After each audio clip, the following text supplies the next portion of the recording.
Happy June, ladies and gentlemen. This is the craziest month of the year. For me, as well as most NHL YouTubers, fans, NHL GMs as well.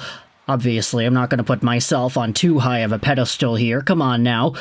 This is the craziest month of the year. Between the Stanley Cup Finals, the events and speculation leading up into the draft, and then the inevitable buzz heading into July 1st, 1 month later. So why not kick off this June period with a conversation about the Montreal Canadiens that has garnered some attention?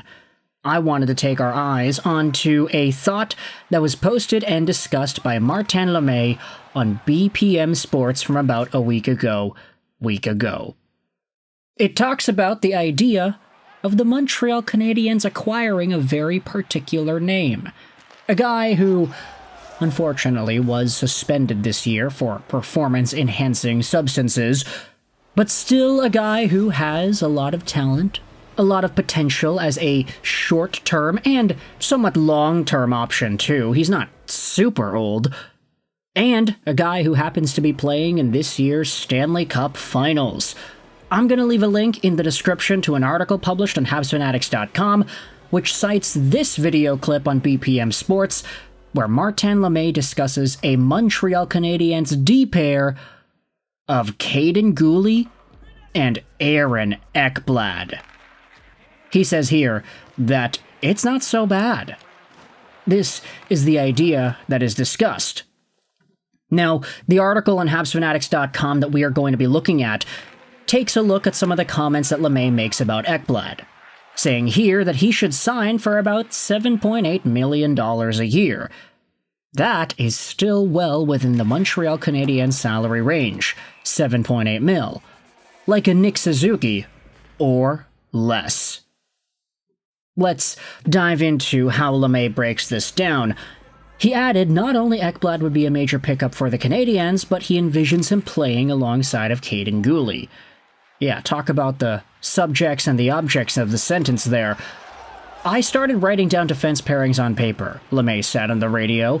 A young guy with an older guy, a young guy with an older guy, and a young guy with an older guy. Hudson with Carrier, Matheson with Reinbacher, Guhle. Young or old? If Guhle is an old guy, pair him with Mailloux. But if Guhle is a young guy, then pair him with Ekblad.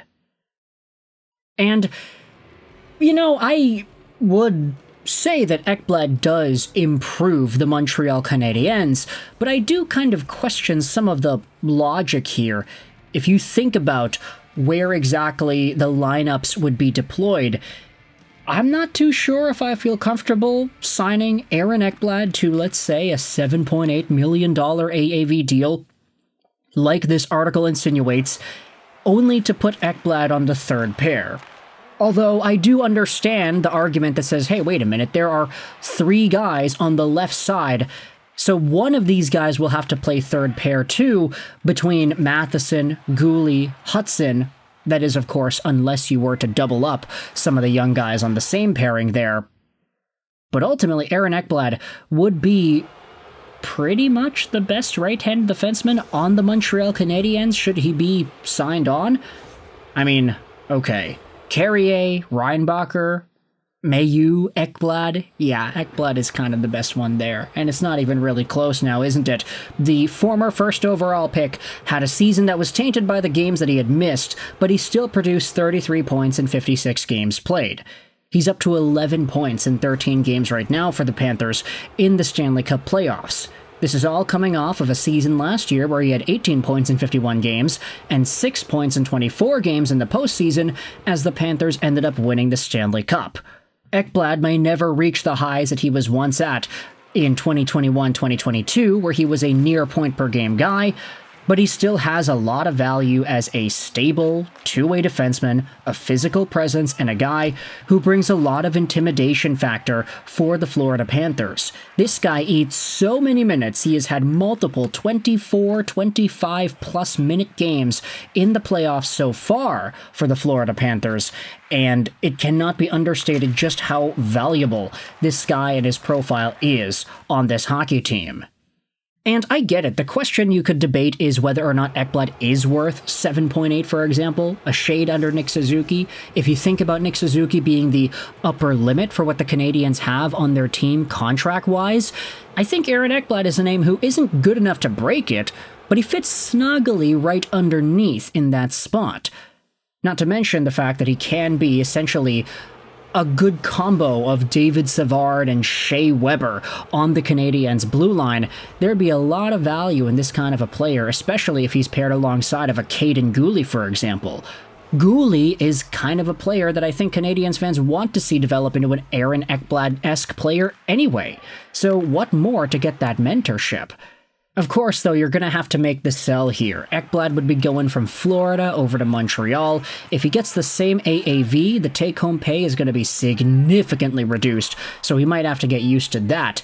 Maybe he gets a little bit of a pay raise in Montreal just so he can get that monetary compensation from the extra funds that are missed, but ultimately, there probably will be some other teams that come knocking on Ekblad's door trying to get him onto their squads.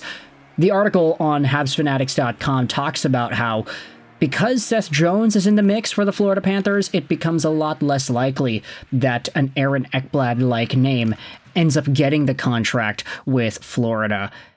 They already have Seth Jones signed on to a massive deal. He is on for the long haul until 2030 at $9.5 million. So the question is, do the Florida Panthers want to prioritize getting another guy who can play the same minutes and potentially make upwards of $7-something million too?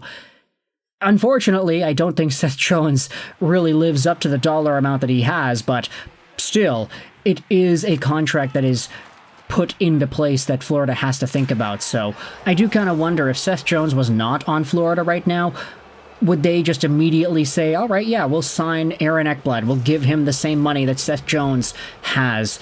I get that his salary is being retained partly by Chicago, so he's only making $7 million against the Florida Panthers cap, but still, there are a lot of questions that we can have about the Florida Panthers and how they will choose to continue their endeavors next season and beyond. It's just, would Ekblad sign in Montreal? That's the question also.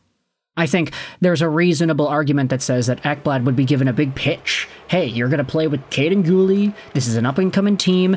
You maybe already won 2 straight Stanley Cups with the Florida Panthers. Take your talents to a team where you will be heralded as a hero from the moment you step onto the ice because you will be making so much money and everybody's going to expect a lot out of you. But you don't need to be a top-tier point producer like Lane Hutson to be beloved in Montreal. Just bring that Ben Sherratt, Shea Weber two-way element, and you'll be fine. Be okay in your own zone, teach Kaiden Guhle the ropes, and you'll be fine. That will net Aaron Ekblad a cult-like figure status with the Montreal Canadiens fanbase, and I think it is fairly easy to see that type of an outcome come through should you imagine Ekblad being signed by the Canadiens in the first place. So with all that in mind, I want you to let me know your thoughts in the comment section below. How do you feel about Martin Lemay's idea here? Aaron Ekblad to the Montreal Canadiens, $7.8 million a year. Does it make sense in your mind? Does it not? Do you think Ekblad decides to come to a team like Montreal after his time in Florida is over? This is all assuming he does not end up re-signing, which doesn't seem likely, but we'll see. Shall we? Thoughts in the comment section below. I hope you enjoyed this video. And bye.